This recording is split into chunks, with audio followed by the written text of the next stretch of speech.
L-ikbar misconception illi għaw relatat ma' dil-erja hija Marelli jekk ma tlifx mill-pis.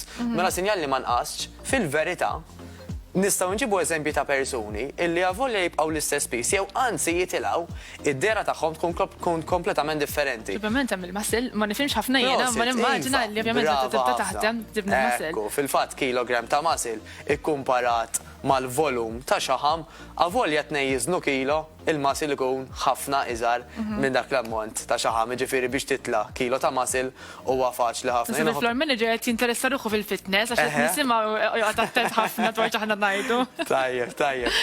Le, bażikament, ġifieri anke jekk ninkumparaw żewġ persuni differenti jgħidu żewġ nisa. Illi jiżnu over 65, pereżempju 70 kilograms.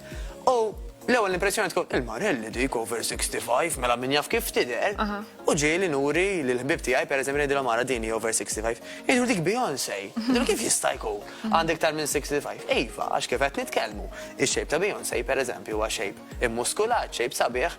U jista' jkun hemm persuna oħra li qatt ma ċaqalqet illi wkoll tkun tiżen 65. U Beyoncé tkun tidher ovvjament differenti kompletament. Ġifieri il-piece minkejja li tajjeb li nużawh bħala wieħed mill-measurements tagħna biex naraw kemm qed nagħmlu progress, mhuwiex the main measurement. Importanti ħafna huwa l-mod kif nidhru, il-mod kif inħossuna u aktar ukoll l-ammont ta' xaħam li kunu qed nitilfu.